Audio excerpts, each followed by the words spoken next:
Health news మీకోసం.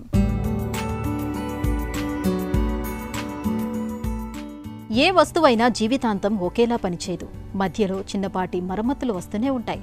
వాటిని సకాలంలో గుర్తించి ఆ మరమ్మతులేవో చేసేస్తే ఆ వస్తువు మరికొంతకాలం నిరాటంకంగా పనిచేస్తుంది. ఇదే సూత్రం మన శరీరంలోని కణాలకి వర్తిస్తుంది. కానీ ఇక్కడ మనం ఏం చేయకుండానే కణాలు వాటంతట అవే బాగవుతున్నాయి. మరి ఈ పని చేస్తున్నది ఎవరు అనే అనుమానం ఎప్పుడైనా వచ్చిందా? ఆస్ట్రేలియాలోని మెక్వైర్ యూనివర్సిటీ శాస్త్రవేత్తలు ఈ దిశగా ఆలోచించి సమాధానం కనుగొన్నారు. డైసల్ఫైడ్ ఐసోమెరైన్ PDI అనే ప్రోటీన్ మన DNAలో ఎక్కడ సమస్య వచ్చినా బాగు చేస్తున్నట్లు పరిశోధనలో గుర్తించారు. కాలుష్యం, UV లైట్లు, ఇతర కణాల తాకిడి కారణంగా ఛిద్రమయ్యే కణాలను ఈ PDI ప్రోటీన్ జిగురులాగా అతికింపచేసి పూర్వపు స్థితికి తీసుకొస్తున్నట్లు అధ్యయనంలో గుర్తించారు.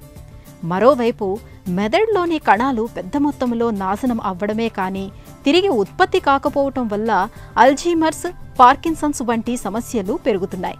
గత 30 ఏళ్లలో ఇలాంటి మోటార్ న్యూరాన్ డిసీజులు 250% పెరిగితే రానున్న 10 ఏళ్లలో ఇంతకు రెట్టింపు అవుతాయని పరిశోధకులు చెబుతున్నారు. ఈ జబ్బులను అదుపులో ఉంచడానికి జీన్ థెరపీలో భాగంగా ఈ సూపర్ గ్లూని వాడితే మంచి ఫలితాలు ఉంటాయని వారు తెలిపారు.